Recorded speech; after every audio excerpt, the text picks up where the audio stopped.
Ok, Hebreos 6, capítulo 6, verso 7 en adelante.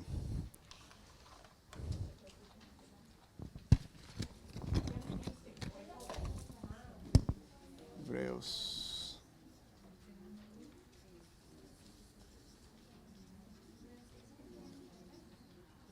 6, 7 al 12.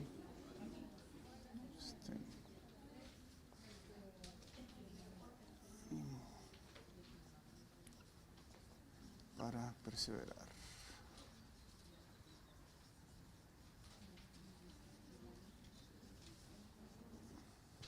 Ok. Hemos visto muchas exhortaciones, ¿verdad? Que el escritor de Hebreos continuamente está haciendo a sus lectores. Ha habido algunos reclamos insistentes, pero no con el deseo de ofender, sino con el deseo de despertar en ellos ese anhelo de querer crecer y querer, ¿verdad?, ir a la perfección que es Cristo Jesús, ir a la madurez. Y ahora vienen unos versos de aliento, ¿verdad?, de ánimo para continuar, para perseverar. Vamos a leer, ¿verdad?, desde el verso 1 en el capítulo 6 para retomar ahorita. Así que dejemos de repasar una y otra vez las enseñanzas elementales acerca de Cristo. Por el contrario, sigamos adelante hasta llegar a ser maduros en nuestro entendimiento. No puede ser que tengamos que comenzar de nuevo con los importantes cimientos acerca del arrepentimiento, de tener fe en Dios. Tampoco necesitan más enseñanza acerca de los bautismos, de la imposición de manos, de la resurrección de los muertos, del juicio eterno. Así que, si Dios quiere, avancemos hacia un mayor entendimiento. Verso 4. Pues es imposible lograr que vuelvan a arrepentirse los que una vez fueron iluminados. Esto lo estuvimos viendo la semana pasada. Aquellos que experimentaron las cosas buenas del cielo y fueron partícipes del Espíritu Santo, que saborearon la bondad de la palabra de Dios y del poder del mundo venidero, y que luego se alejan de Dios. Es imposible lograr que estas personas vuelvan a arrepentirse al rechazar al Hijo de Dios. Ellos mismos lo clavan otra vez en la cruz y lo exponen a la vergüenza pública. Cuando la tierra se empapa de la lluvia que cae y produce una buena cosecha, para el agricultor recibe la bendición de Dios. En cambio, el campo que produce espinos y cardos no sirve para nada. El agricultor no tardará en maldecirlo y quemarlo. Queridos amigos, aunque hablamos de este modo, no creemos que esto se aplica a ustedes. Estamos convencidos de que ustedes están destinados para cosas mejores, las cuales vienen con la salvación. Pues Dios no es injusto, no olvidará con cuánto esfuerzo han trabajado para Él y cómo han demostrado su amor por Él sirviendo a otros creyentes como todavía lo hacen. Nuestro gran deseo es que sigan amando a los demás mientras tengan vida, para asegurarse de que lo que esperan será realidad. Entonces no se volverán torpes ni indiferentes espiritualmente. En cambio, seguirán el ejemplo de quienes gracias a su fe y perseverancia heredarán las promesas de Dios. Entonces, la semana pasada estuvimos viendo cómo el escritor de Hebreos nos dice: es imposible que los que una vez se arrepintieron, ¿verdad?, vuelvan a echar los cimientos. Y vimos por qué, hermanos. Y entonces hay varios imposibles. Creo que hay 4 imposibles que maneja el escritor de Hebreos. Uno es es imposible que vuelvan a arrepentirse o echar de nuevo los cimientos. ¿Cuál otro imposible? Bueno, no lo hemos visto todavía, pero ¿cuál otro imposible recuerdan de Hebreos? Porque sin fe es imposible. Hay 4 imposibles que vamos a ver, pero la semana pasada vimos uno, ¿verdad? Es imposible que los que una vez se arrepintieron vuelvan, ¿verdad?, a echar los cimientos, y lo explicamos, ¿verdad?, de la manera en que creemos que es la interpretación, ¿verdad?, correcta. Ahora, no todo es, ¿verdad?, vamos a llamarlo así, malas noticias en el escritor de Hebreos. Estuvo hablando de la apostasía, ¿verdad?, de aquellos que sí saborearon, que sí participaron de la iglesia, que sí empezaron a entender cosas, ¿verdad?, de la palabra, pero que abandonaron la fe, la negaron. Y dice: es imposible para ellos volverse a Dios. Y entonces pareciera que no nos da ya esperanza. Pero luego en el verso 7 como que mete, ¿verdad?, un paréntesis. Dice: cuando la tierra se empapa de la lluvia que cae y produce una buena cosecha, para el agricultor recibe la bendición de Dios. como que de repente nos saca de onda, ¿verdad? Porque está hablando de la apostasía, está hablando que es imposible echar los cimientos y luego nos mete este paréntesis y luego hace un contraste, dice, en cambio, verso 8, el campo que produce espinos y cardos no sirve para nada, el agricultor no tarda en maldecirlo y quemarlo. Vamos a ver unas observaciones de este paréntesis que hace en el verso 7 y 8. La primera, la lluvia sigue cayendo sobre la tierra. Aquí es donde una y otra vez, acuérdense, la Biblia va a utilizar, y lo hemos dicho muchas veces, va a utilizar ejemplos de la naturaleza, de la vida cotidiana, para enseñarnos una verdad espiritual, ¿sí? Siempre va a ser así el Señor para poder entender.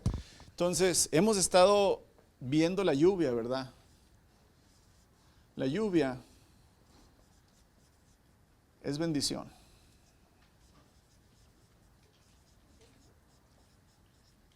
Pregunta, ¿verdad?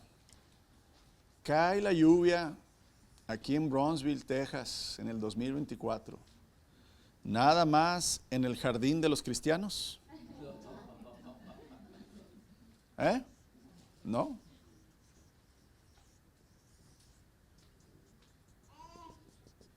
Ok, aquí nos quiere poner esto en la mente. Dice, la lluvia sigue cayendo sobre la tierra como una continua bendición de Dios. La tierra, ¿verdad?, que tiene cosecha, que tiene siembra, que tiene semilla, que tiene plantas, que tiene árboles, está fértil, agarra la bendición y la aprovecha, ¿sí? Pero la misma lluvia, ¿verdad?, que cae sobre tierra, ¿verdad?, donde nada más hay espinos, ¿verdad?, pues prácticamente no causa ningún beneficio. Es la misma lluvia, la misma bendición cayendo en dos tierras diferentes, pero es la misma bendición de Dios. Parte de esa tierra es cultivada y como resultado de esa labor de cultivarla, continúa produciendo el fruto del campo para alimentar a la gente. A la vista de todos, esto es bendición de Dios, ¿verdad? La lluvia cae, tenemos cultivos, tenemos cosechas, somos alimentados, bendición de Dios. Los labradores o los agricultores y las personas recibimos cosechas, dinero, ¿verdad? Y hay esta bendición. Ahora la C, aunque la lluvia también cae sobre otra parte de la tierra donde nadie la trabaja, donde nadie, ¿verdad?, sembró, donde nadie está cultivando, donde nadie está abonando, pues prácticamente, ¿verdad?, el dueño de este campo parece que no tiene interés, ¿verdad? No hay interés en sembrar, no hay interés en producir, aunque hay bendición y hay lluvia, hay oportunidad, pero esa persona no está trabajando ni está, ¿verdad?, poniendo a trabajar la tierra. Va a crecer los matorrales, van a crecer las espinas y entonces prácticamente para lo único que sirve ese lugar es para quemar la hierba, ¿verdad? Y esa es la idea, ¿verdad?, que nos está tratando de poner el escritor de Hebreos, el inciso D de las observaciones. El contraste, ¿verdad?, de la tierra buena y productiva a la tierra que no es productiva, sin valor, se ve a través de muchos pasajes en el Antiguo Testamento. Sí vamos a ir a Isaías porque es muy importante entender lo que estamos tratando de decir, lo que Dios está tratando de decir por medio, ¿verdad?, del Espíritu Santo. Isaías capítulo 5, este es un canto, el canto de la viña, ¿verdad? Dios canta cantos, hermanos, ¿eh? Si usted dice, ay, ¿por qué siempre cantamos en la iglesia? Pues porque Dios canta, por eso. Isaías capítulo 5. Isaías capítulo 5, versos 1 al 6. Es el Señor hablando. Dice el Señor, ahora cantaré para aquel a quien amo, un canto acerca de su viña. Mi amado tenía una viña. ¿Saben qué es una viña? ¿Sí? Una viña es un lugar donde se siembran uvas, ¿verdad? Y parras, y se espera que haya uvas dulces, uvas, ¿verdad?, buenas para comer o para hacer vino. Ahora cantaré para aquel a quien amo, un canto acerca de su viña. Mi amado tenía una viña en una colina rica y fértil. aró la tierra, o sea, la trabajó, le quitó las piedras y sembró en ella las mejores uvas, las mejores vides. En medio de la viña construyó una torre de vigilancia y talló un lagar era donde las uvas se aplastan, ¿verdad? Y se saca el jugo. Talló un lagar en las rocas cercanas. Luego esperó una cosecha de uvas dulces, pero las uvas que crecieron eran amargas. Ahora ustedes, pueblo de Jerusalén y de Judá, juzguen entre mi viña y yo. Está hablando Dios con su pueblo. ¿Qué más podía hacer por mi viña que no haya hecho ya? O sea, Dios está diciendo, a ver, yo les mandé la lluvia, yo les mandé el sol, yo les di la semilla, yo les di buen tiempo, pero tú no sembraste, tú no cultivaste, tú no trabajaste la tierra. Ahí estaba la tierra fértil, estaba la semilla, estaba la lluvia, estaba el sol. ¿Qué más puedo hacer por ti? No voy a abrir la tierra y te voy a poner las semillas. Tú tienes que sembrar, tú tienes que trabajar. Te puse todo, es lo que le está diciendo. ¿Por qué cuando esperaba uvas dulces, dice el Señor, estamos en el verso 4, mi viña me dio uvas amargas? Verso 5, déjenme decirles ahora lo que haré con mi viña. Echaré abajo sus cercos y dejaré que se destruya. Derrumbaré sus muros y dejaré que los animales la pisoteen. La convertiré en un lagar silvestre donde no se podan las vides ni se remueve la tierra. Un lugar cubierto de cardos, de espinos. Ordenaré a las nubes que ya no dejen caer lluvia sobre ella. Vemos que esta ilustración de la buena tierra, hermanos, y de la tierra, ¿verdad?, que no es productiva, la usa también el Señor en la parábola del sembrador, ¿verdad? La buena tierra y la tierra que no es productiva. Y aquí el escritor de Hebreos vuelve a poner, ¿verdad?, en nuestra mente esto. ¿Para qué? Para hacer una comparación, inciso E, de las observaciones que estamos tratando de sacar de estos versos. En los versículos 7 y 8 de Hebreos 6 sirve para ilustrar las enseñanzas de los versículos 4 al 6. Acuérdense que nos acaba de hablar de aquellos que escucharon la palabra, recibieron beneficios del Espíritu, que probaron las bendiciones de Dios, pero que al final, ¿verdad?, desecharon la fe. Y también habló de aquellos que han perseverado y que van a heredar las promesas de Dios. Pues prácticamente al mirar esta ilustración, hermanos, de la tierra, ¿verdad?, donde cae la lluvia y hay cosecha, y donde cae la lluvia y no hay cosecha, prácticamente podemos ver detalles generales en este cuadro, ¿verdad? Las bendiciones de Dios en forma de lluvia continúan cayendo sobre la tierra. Todo ser humano puede prácticamente clamar el perdón de Dios, recibir el favor de Dios, recibir, ¿verdad?, las bendiciones que Cristo trae cuando uno se rinde a Él. El Señor sigue haciendo salir el sol, ¿verdad?, sobre justos e injustos. Nos da su palabra, nos ha dejado su iglesia, nos ha dejado, ¿verdad?, profetas o predicadores que hablen su evangelio. O sea, las bendiciones de Dios están en el mundo, están cayendo sobre la tierra. Ahora, la tierra, junto con el diligente trabajo de los labradores, produce cosecha. Volvemos a repetir, hermanos, puede haber tierra fértil, puede haber lluvia, pero si no hay quien trabaje la tierra, no va a pasar nada. Recuerden lo que está hablando y lo que quiere sembrar el escritor de la carta en los hebreos, es decir, hebreos, ustedes son los labradores. Dios ya les dio las bendiciones, Dios ya les dio la tierra, Dios ya les dio la semilla, pero si no se ponen a trabajar, no va a crecer nada en su vida. Acuérdense que la tierra somos ¿quién? Nosotros mismos. En la parábola del sembrador, el evangelio fue sembrado en las tierras, o sea, en las vidas de las personas. Nosotros somos la tierra. Si no trabajamos, ¿verdad?, no va a producir cosecha. Pero al faltar los trabajadores que labran la tierra, la lluvia solo va a darle de crecer a los espinos, a los cardos, ¿verdad? O sea, es decir, la gente sin Cristo, hermanos, también sigue viviendo.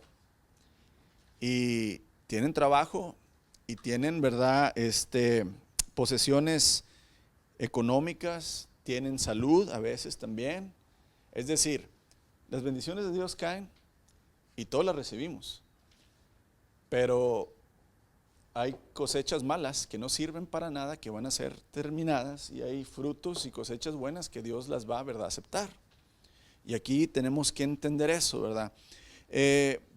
por la analogía, por la ilustración, hermanos, que podemos ver aquí, los creyentes y aquellos que han caído en la incredulidad reciben bendiciones de Dios, tanto los creyentes y los no creyentes.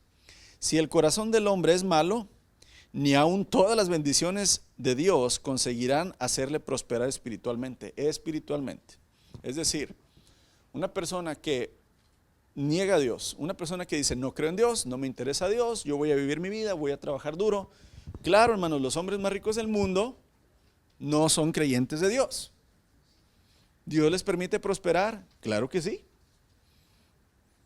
Pero su cosecha, nada más están cosechando para este mundo, y va a llegar el día en que Dios va a ¿qué?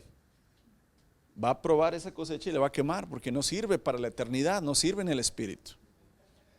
Y aquí es donde nosotros podemos ver, muchas veces uno dice, oye, pero pues a veces a la gente que no cree en Dios le va mejor. ¿Le va mejor cómo? O sea, ¿cuál es tu idea de bendición de Dios? Tenemos que tener mucho cuidado, hermanos. Lo económico no es exclusivamente bendición de Dios. Porque si fuera bendición de Dios, entonces pues Dios bendice a los que no creen en Él. Tenemos que tener cuidado, ¿verdad? Dios nos dio la capacidad a todos de poder trabajar con el sudor de nuestra frente, dice, ganar el pan que comemos. Se lo dijo Adán. Si usted trabaja, va a comer. Es una maldición que nosotros nos merecemos. Ahora, la prosperidad, ¿verdad? Como la maneja la Biblia, no es nada más prosperidad económica, es una prosperidad integral. O sea, no nada más usted va a prosperar económicamente, va a prosperar en su matrimonio, en su paternidad, en sus emociones, en sus sentimientos, en su espíritu, en su economía, en su salud, o sea, todo junto. Aquí es donde tenemos que hacer la diferencia, ¿verdad? Si el corazón del hombre es malo, ni todas las bendiciones de Dios van a hacerle prosperar espiritualmente.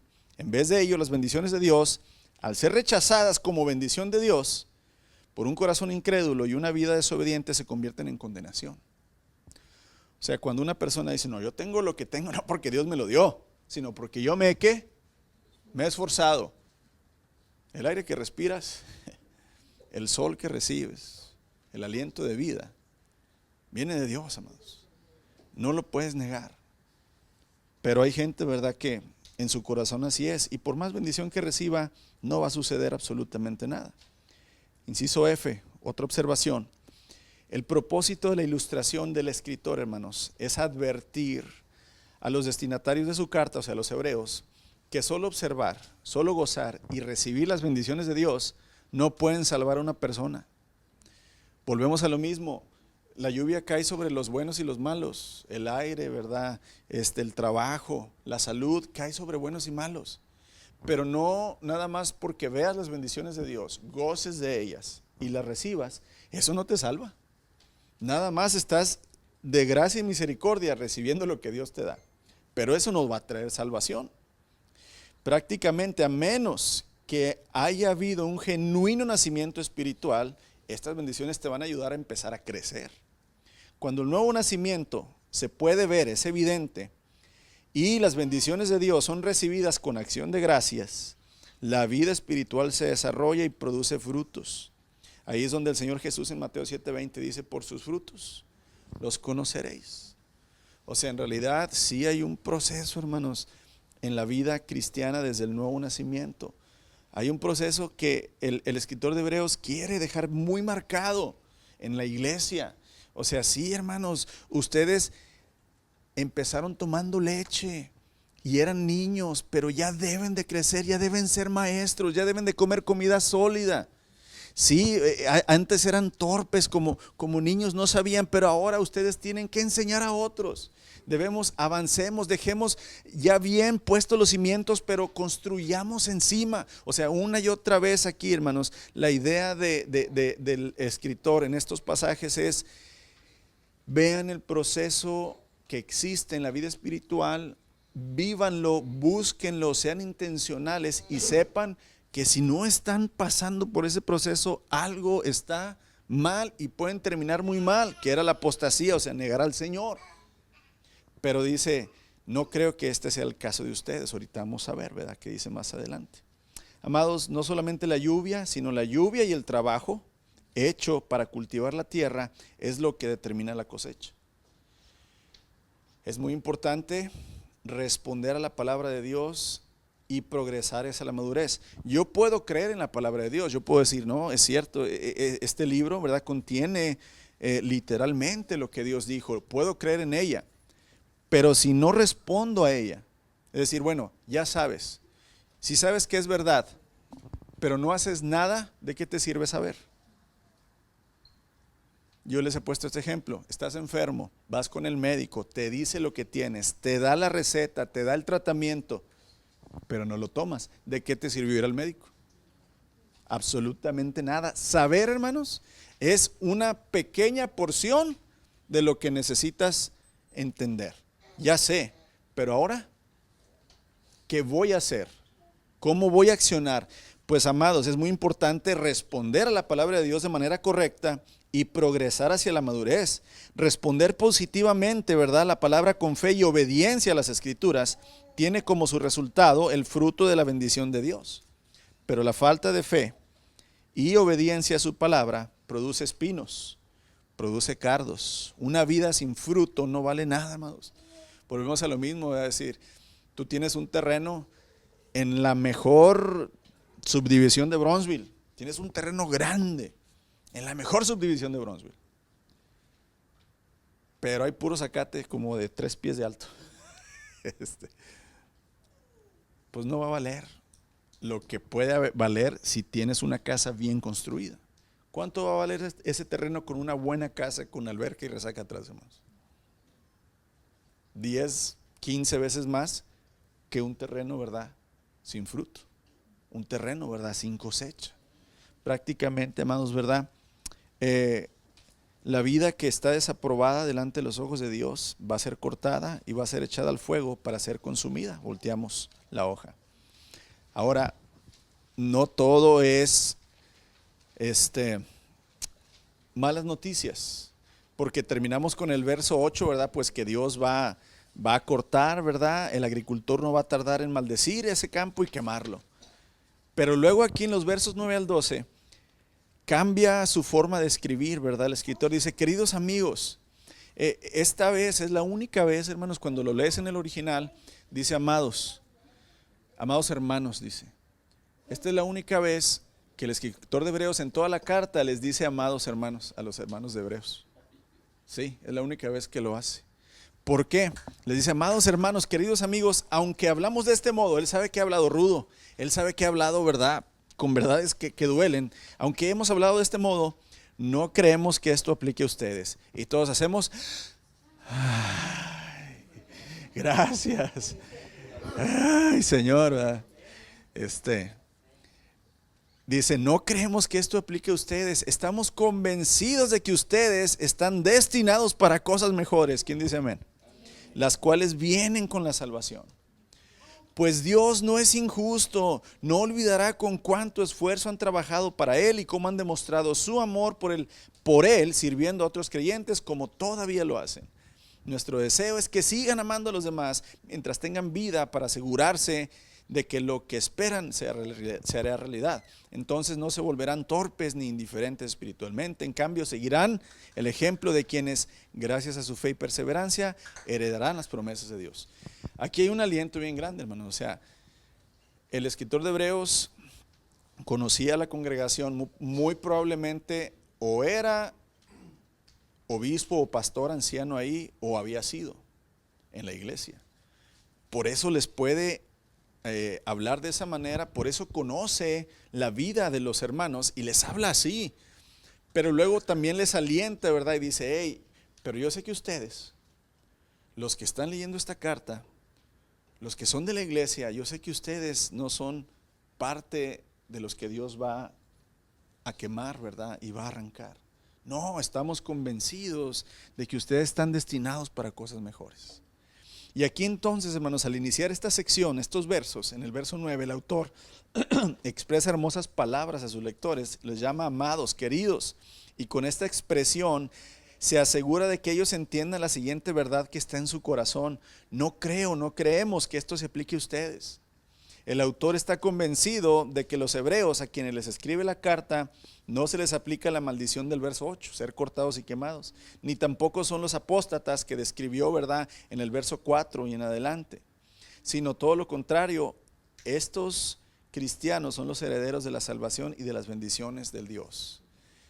Amados, ¿verdad? Hay una evidencia muy clara. Él dice que Dios no va a olvidar con cuánto esfuerzo han trabajado para Él. Fíjense aquí hay que hacer una anotación. Yo les he dicho muchas veces esto y no quiero que malentiendan lo que les digo. Hay que orar mucho, hermanos. Hay que orar todo lo que puedas orar. Pero no basta con orar. Tienes que actuar. Tienes que vivir. Tienes que dar pasos de fe. Si yo, hermanos, estoy nada más orando, pero no actúo, dice Santiago, ¿dónde está tu fe? Porque una fe sin obras es muerta. Y aquí es donde tengo que orar, pero tengo que seguir perseverando, tengo que seguir viviendo, tengo que seguir esforzándome, tengo que seguir luchando, tengo que dar lo mejor de mí, tengo que negarme cada día, tengo que tomar mi cruz cada día. La oración es la base y es el principio de las cosas, pero la fe, las obras son, amados, lo que le da la continuidad a mi oración. No nada más, ¿verdad? Dejarle a Dios. Si tú tienes que tomar la decisión, tú la vas a tomar. Claro, pediste dirección, pediste, ¿verdad?, sabiduría, amados, y estás en el trayecto y vas a tomar la decisión, la tienes que tomar tú. Y tienes que dar los pasos de fe. Tienes que abandonar tú el pecado. Señor, quítame esto, Señor, ayúdame. Ya no tú tienes que dar, tú tienes que accionar. Y ahí es donde es otra gran lección que el escritor de Hebreos va ahorita a mencionarnos. Aquí es donde entonces la evidencia de que ellos no son, ¿verdad?, los que están destinados para el fuego, hermanos, es la obra y el amor que los hebreos han mostrado al momento de servirse unos a otros. Y muy probablemente, hermanos, la congregación de los hebreos seguía atendiendo las necesidades de sus hermanos que perdieron su trabajo, sus bienes, que cayeron en la cárcel a causa de su testimonio y fe por Cristo. Porque acuérdense, estos hebreos están siendo perseguidos por los judíos, por su mismo pueblo, por los que tienen la religión fariseica judía, que querían meterlos otra vez a guardar el Sabbat, guardar los ritos, ¿verdad? Confiar en los sacrificios. O sea, el sacrificio de Cristo, ese no es el Mesías, ese no es el Hijo de Dios. Tú tienes que volver a traer sacrificios al templo, tienes que cumplir los ritos, tienes que cumplir la ley para que seas grato delante de los ojos de Dios. Y entonces eran perseguidos, y acuérdense que la intención de la carta es reforzar la fe de estos hebreos que están claudicando, que están en la cuerda floja de regresar a su antigua religión o quedarse firmes en Cristo. Y aquí es donde vemos evidencia de esto en Hebreos capítulo 10. Aquí lo tenemos, ¿verdad? Dice el escritor de Hebreos, dice, acuérdense de los primeros tiempos, cuando recién aprendían acerca de Cristo. ¿Te acuerdas cuando apenas viniste a los pies de Cristo, que estabas enamorado de Él? Y que querías todo el día estar orando y compartiendo, ¿verdad?, su palabra y cantando. Y bueno, dice, acuérdense de los tiempos primeros cuando recién aprendían acerca de Cristo. Recuerden cómo permanecieron fieles aunque tuvieron que soportar terrible sufrimiento. ¿A qué crees que se refiere terrible sufrimiento? A la persecución. Algunas veces los ponían en ridículo públicamente y los golpeaban. Otras veces ustedes ayudaban a los que pasaban por lo mismo. Sufrieron junto con los que fueron metidos en la cárcel, y cuando ustedes les quitaron todos sus bienes, lo aceptaron con alegría. Sabían que el fruto les esperaba, que en el fruto les esperaban cosas mejores. En el futuro, gracias. Sabían que en el futuro les esperaban cosas mejores que durarán para siempre. Si algunos de ustedes vieron el video que les envié, ¿verdad?, ayer creo, acerca de la persecución que ahorita está ahí en México, ¿verdad?, en los cristianos, te das cuenta que sigue sucediendo lo mismo, hermanos. Desde que mataron a Esteban, el primer mártir, o sea, el primero que murió por la fe en Cristo, hasta ahorita el 2024, sigue sucediendo lo mismo que está escribiendo aquí en Hebreos. Esas familias, ¿verdad?, que están en estos pueblos en México, les quitan sus tierras, los programas sociales, les cortan la luz, el agua, a sus hijos los expulsan de las escuelas, ¿verdad? No les dan ayudas por su fe en el Señor. Y estas familias no huyen, hermanos, de ahí, se quedan y dicen, es que no tenemos por qué irnos, es nuestra fe y creemos en el Señor y este es nuestro hogar. Y aquí es donde Él los anima y les dice, hey, recuerden que ustedes fueron golpeados y humillados públicamente y fueron echados a la cárcel y perseveraron. Por eso estamos seguros que ustedes no son los apóstatas que se van a salir, ustedes no son los de la tierra que no tienen fruto. No porque los hermanos cantaban mucho, no porque los hermanos asistían mucho a la iglesia, sino por las obras de fe que habían hecho en amor hacia con los demás. Amados, dice el apóstol Juan, si no amas a tu hermano, el amor de Dios no está en ti. Amar a tu hermano no es sentir bonito cuando le pasa algo y sentir feo cuando le pasa algo feo. Amar es dar. Dar dinero, dar tiempo, dar de tus dones que tienes para ayudar en la necesidad del otro. Eso es amor. De tal manera amó Dios al mundo que dio a su Hijo. No envió un ángel, no nada más dijo, yo los bendigo, sálvense quien pueda. No, dio a su Hijo. El amor se demuestra dando. Dando y dando. No nada más, te amo en Cristo, mi hermano. Ay, qué buen amigo eres, ¿verdad? Ese es un sentimiento, ¿verdad? Pero el amor cristiano es dar. Y si tu corazón te pesa dar, hermanos, en necesidad, algo está mal, algo está incorrecto. Y aquí la demostración de que ellos van a heredar la vida eterna y la salvación es porque sufrieron junto con los que fueron metidos en la cárcel y cuando les quitaron todos sus bienes aceptaron con alegría. Sabían que en el futuro les esperaban cosas mejores. Aquí el autor sabía que Dios no es injusto, por eso dice ahí en el verso 10, pues Dios no es injusto, o sea, Dios no se olvida de lo que hicieron por otros creyentes. Jamás se va a olvidar el Señor.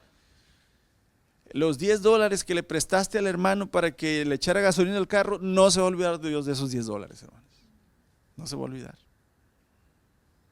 Que le diste ride porque su carro se descompuso, no se va a olvidar el Señor de eso. No se va a olvidar. Que si cuidaste a una hermanita enferma, le estuviste llevando comida, no se va a olvidar el Señor de eso. Jamás. No es injusto el Señor.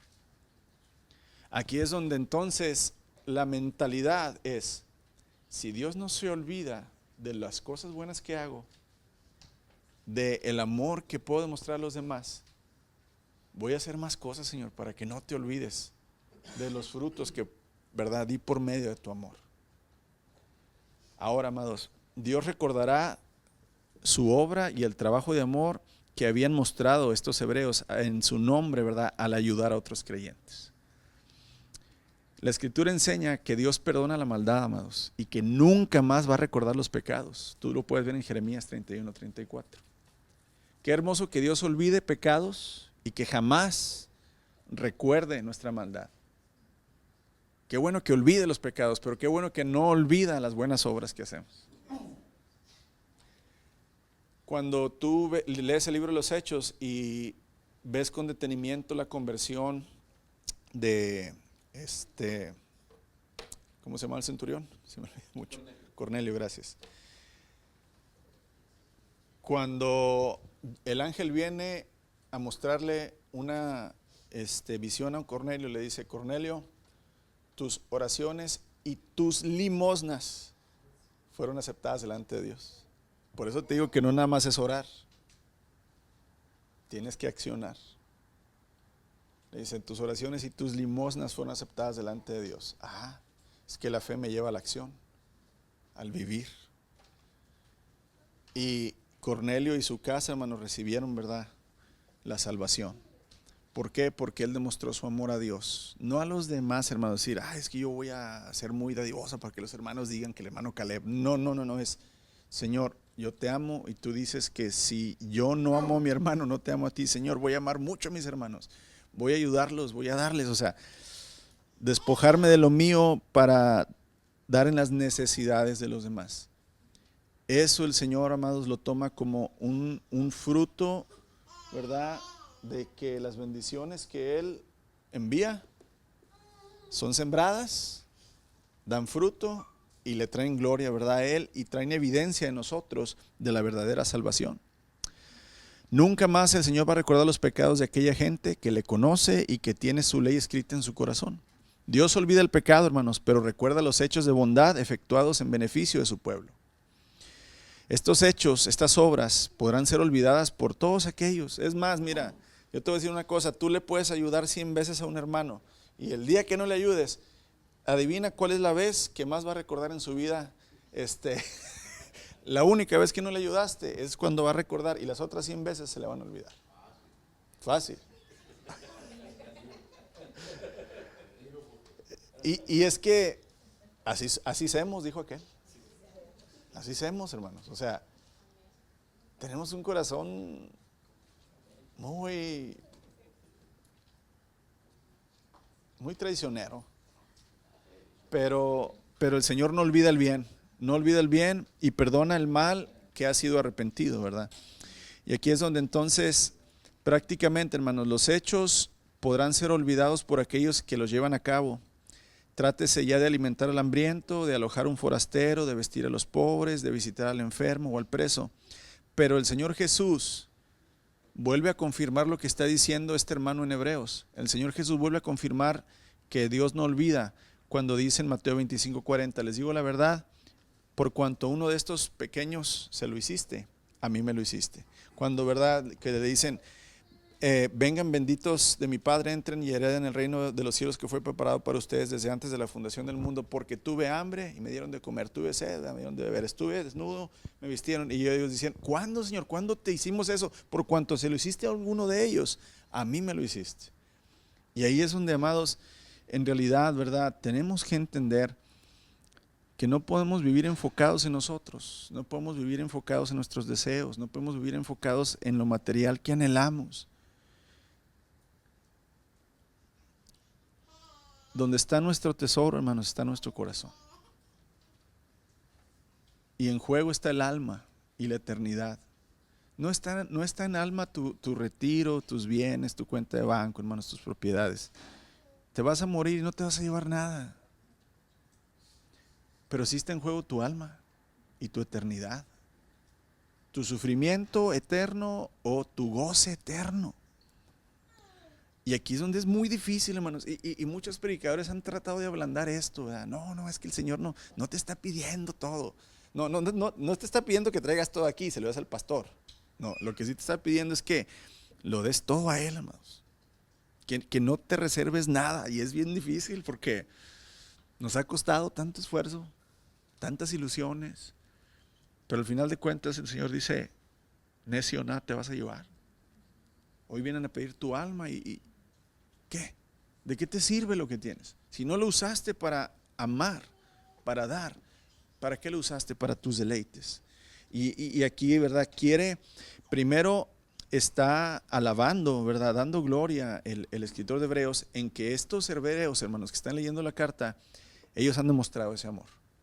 Y por eso está convencido él que ellos no son los que están destinados, ¿verdad?, para el castigo, para ser consumidos por el fuego. Las obras de amor, hermanos, les son hechas al fin y al cabo a Jesús. Y Dios no olvida los actos de bondad. Así es que Pablo dice, si alguno de vosotros viene un hermano con necesidad y tú tienes la capacidad de ayudarle, pero cierras tu corazón, peor que un incrédulo eres, hermano. El amor de Dios no está en ti. Ahora, en los versos 10 al 12, hermanos, el escritor menciona 3 virtudes indispensables en el cristiano. Virtudes quiere decir cosas buenas en la naturaleza de Dios que debemos de nosotros vivir, experimentar, cosechar, abonar y estar, ¿verdad?, dando fruto. Estas tres virtudes, siempre Pablo también las menciona. Tres virtudes esenciales.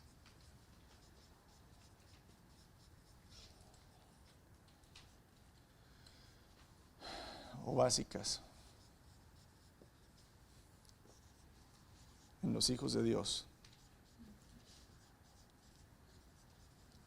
Para que tú puedas amar como estos hebreos amaron y dar de una manera, hermanos, como Dios lo hizo, necesitas estar abundando, ¿verdad?, en el amor, en la fe y en la esperanza.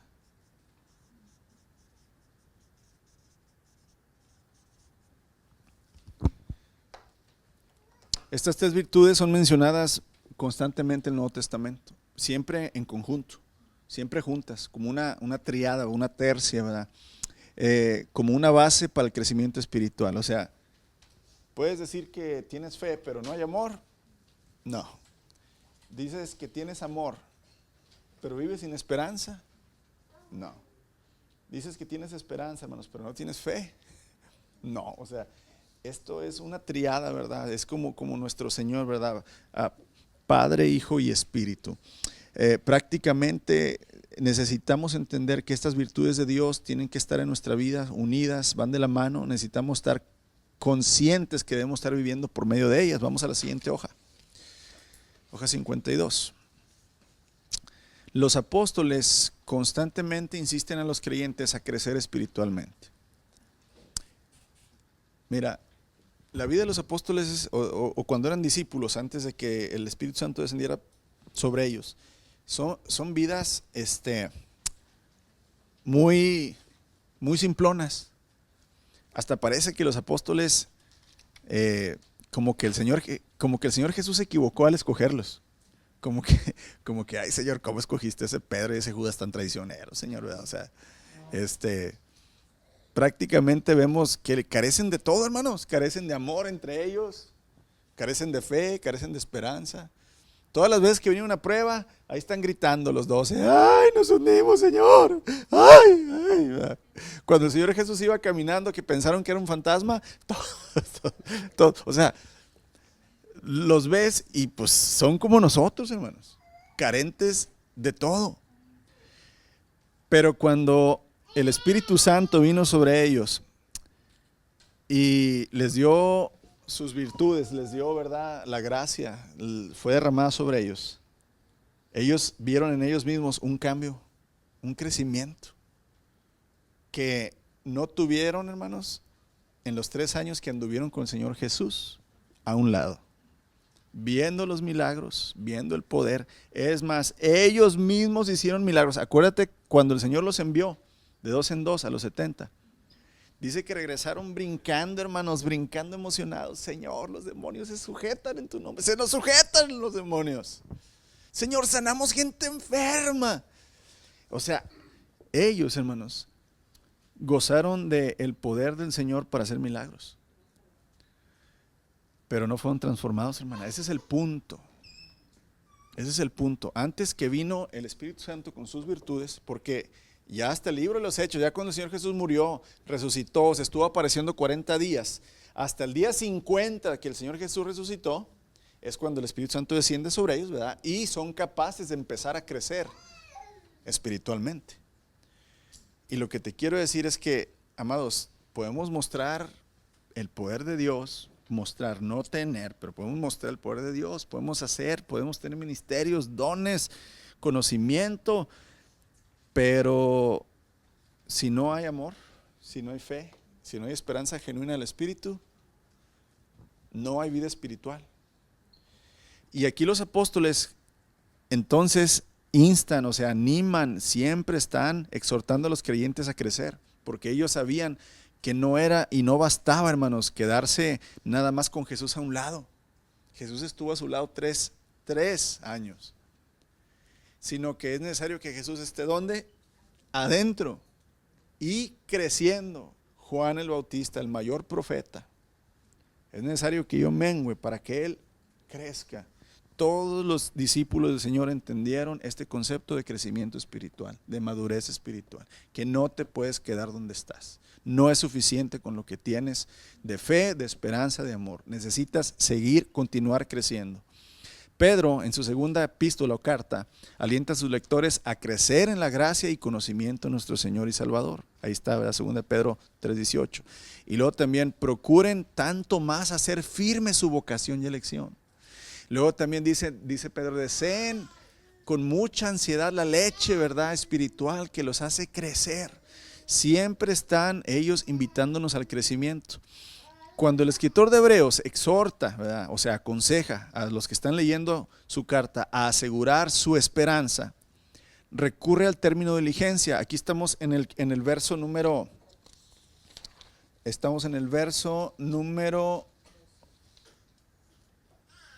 11, que dice, nuestro gran deseo es que sigan amando a los demás. Ese sigan en el original es diligencia, o sea, sean diligentes, o sea, entiendan que ustedes tienen que ser prácticamente personas que buscan activamente, ¿verdad?, desarrollar su vida. Tienen que ser intencionales, o sea, no pueden crecer por casualidad. No pueden decir, a ver si Dios quiere que yo crezca. No, Dios quiere que crezca. Yo tengo que buscar cómo puedo crecer.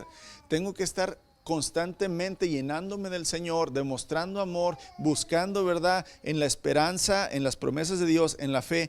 Tengo que ser, verdad, diligente. Expresar mi responsabilidad de entender, hermanos, que los creyentes deben demostrar esta diligencia hasta el fin, hasta que el Señor venga. Por eso dice ahí, fíjense, en el verso 11, nuestro gran deseo es que sigan amando a los demás mientras tengan vida, para asegurarse de que lo que esperan se hará, ¿qué?, realidad. Amados, muchos desean gozar de una seguridad de la salvación. Hermanos, ¿cuántos de nosotros no queremos estar bien seguros que somos salvos? Todos queremos decir, Señor, yo quiero tener el gozo de tu salvación y siempre quiero estar listo y siempre quiero decir, Señor, cuando tú digas, yo sé que soy. Todo cristiano queremos eso. Bueno, ¿quieres gozar de la seguridad de plena salvación? Pero no te esfuerzas en crecer. No te esfuerzas en apartarte del mal. No te esfuerzas en mostrar amor a los demás. No te esfuerzas, hermanos, no tienes intención de humillarte ante el Señor. ¿Cómo quieres entonces sentirte seguro en la salvación si no buscas activamente el crecimiento y la madurez espiritual?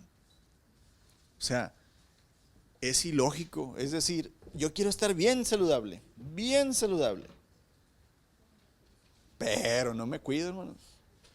Como y tomo 500 calorías al día, ¿verdad? Me tomo 5 cocas bien frías con mucho hielo escurriendo así, ¿verdad? A mí la coca no es, ¿verdad?, ¿cómo se dice? Mi gallo, ¿verdad? Pero tengo muchos hermanos y hermanas que sí. Es decir, quieres crecer pero no te nutres, quieres estar saludable pero no te cuidas. Es imposible, más. Espiritualmente es lo mismo, y aquí es entonces donde empieza en estos últimos 2 versos a dar este ánimo donde dice vivir en la esperanza. Mira, el cristiano es muy y está muy familiarizado con los temas de la fe. O sea, hablamos mucho de la fe, hablamos mucho del amor. Tenemos, verdad, inclusive el día del amor y la amistad y hacemos predicaciones acerca de esto, hacemos de la fe no se diga. De la esperanza conocemos el término, sabemos, ¿verdad?, que esperamos a nuestro Señor y esperamos sus promesas, pero en realidad no conocemos lo que es, hermanos.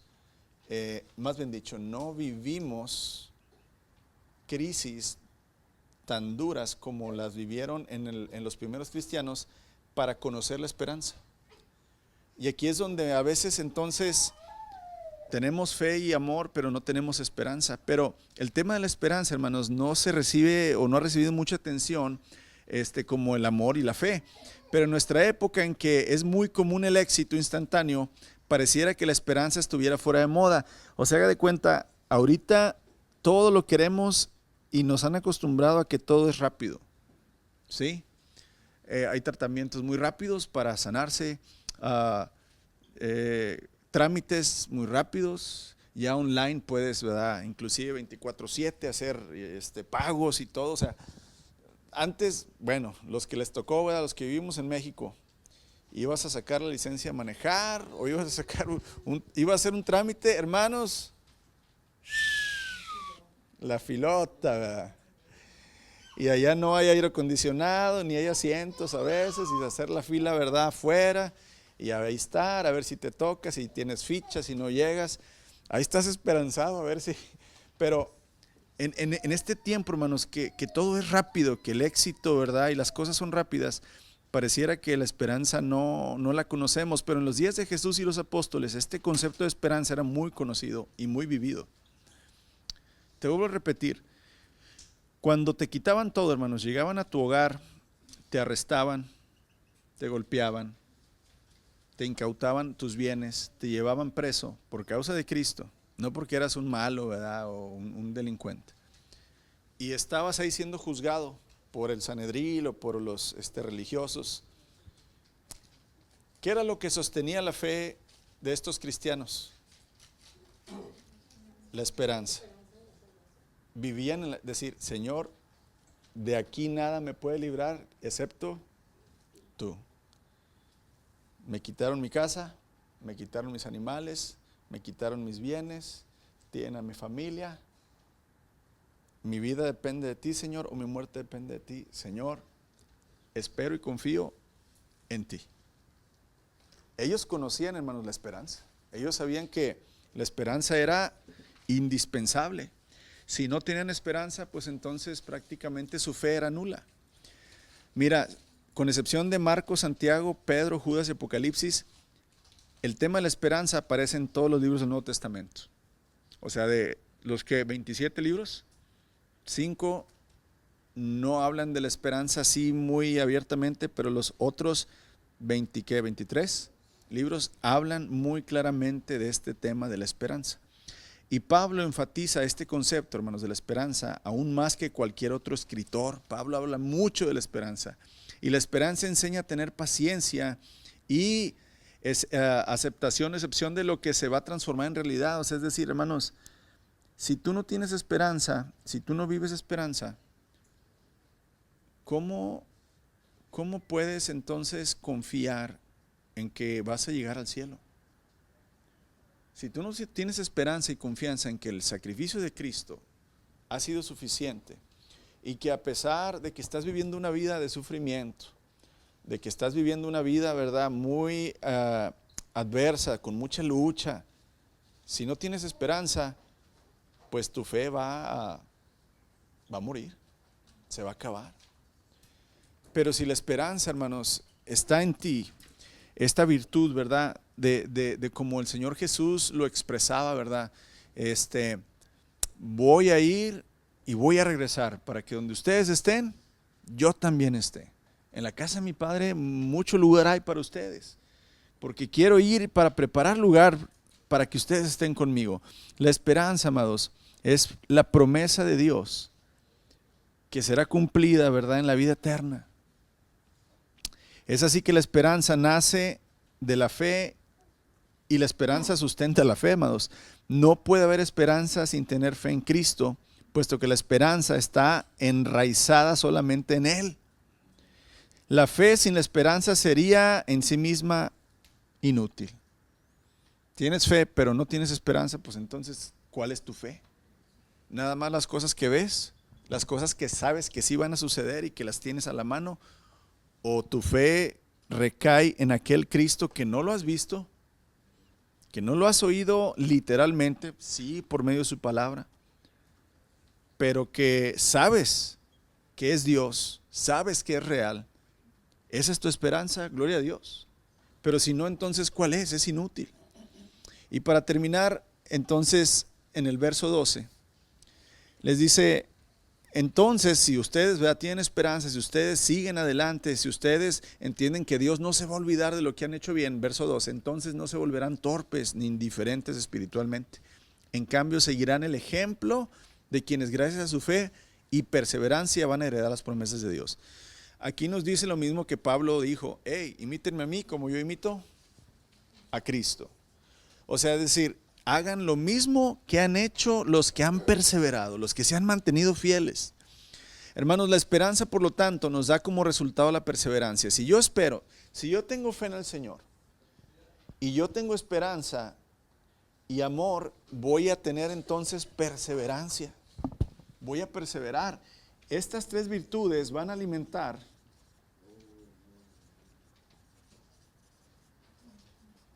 mi perseverancia.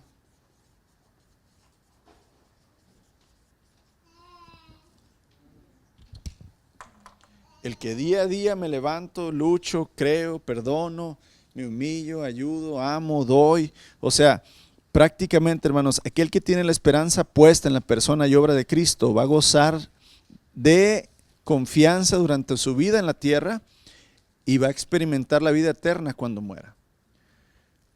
Y es lo que quiere inculcar, ¿verdad?, el escritor de Hebreos en esta congregación. Es por ello que en este verso 2 el escritor anima a los hebreos a imitar a los que con fe y perseverancia, con seguridad van a heredar las promesas de Dios. Si se mantienen firmes y constantes en el amor, porque así les dice, mire, dice, pues Dios no es injusto, no olvidará con cuánto esfuerzo han trabajado para Él y cómo han demostrado su amor por Él sirviendo a otros.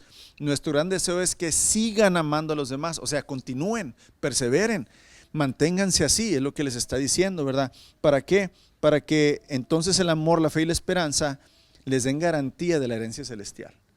Si tú estás, amados, viviendo con esto te da garantía que la salvación del Señor está en ti.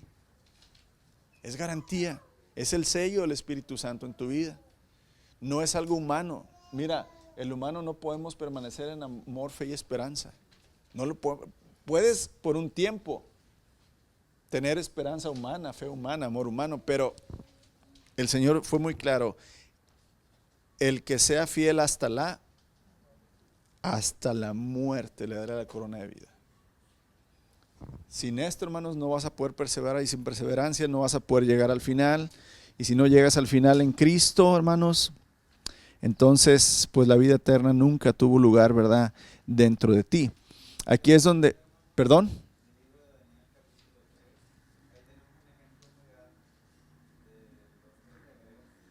Amén.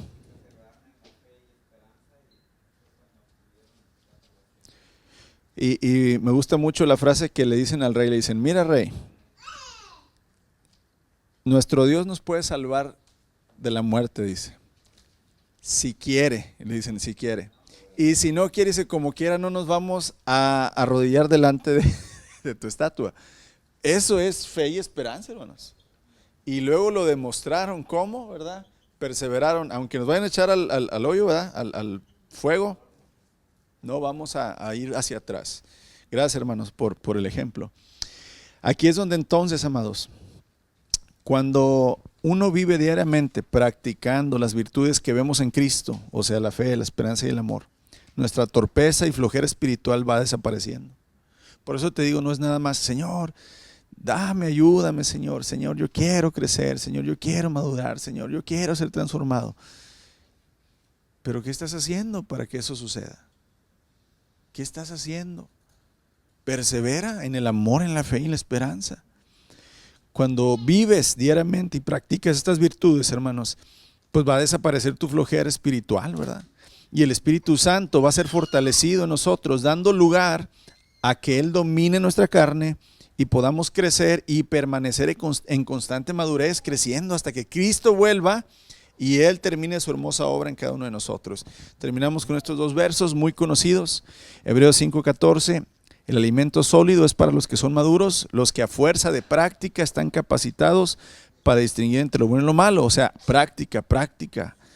Y Filipenses 1:6, el apóstol Pablo, estoy seguro de que Dios, quien comenzó la buena obra en ustedes, la continuará hasta que quede completamente terminada el día que Cristo Jesús vuelva. Amados, la obra que inició Cristo en nosotros es la salvación. Y aquí es donde no podemos menguar, no podemos dormir, no podemos flojear, no podemos desenfocarnos, no podemos dudar. O sea, tenemos que permanecer, tenemos que estar constantes en esa fe y en esa esperanza que el Señor nos ha dado. Amén.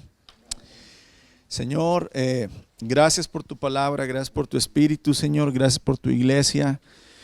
porque tú estás aquí, Señor, y estás en tu palabra, Señor, y tu Espíritu está en nosotros. Y por medio de ello, Señor, podemos conocer, entender, saber, Señor, y vivir tus verdades, la luz que nos has dado. Padre, perdónanos y ayúdanos, Señor, a querer actuar, a tener ese poder para actuar, Señor, el tener el querer y el hacer, para que por medio, Señor, de tus bendiciones que ya recibimos, Señor, seamos buena tierra y tú des fruto para ti, para tu gloria, y nosotros confirmemos, Señor, la salvación que nos has dado. Bendice a cada uno de mis hermanos, Señor, dales la cosecha de lo que están sembrando, Señor, en lo espiritual, y que reciban ese gozo, Padre, que hay cuando estamos enfocados, Señor, en las cosas de arriba. Bendito eres, Jesús, te damos gloria y honra, Señor, y solamente a tu nombre, Señor, pues debemos, Señor, el agradecimiento, y Señor, pues eres nuestro y nosotros somos tuyos. Te damos, Señor, gracias por ello. En tu nombre oramos. Amén.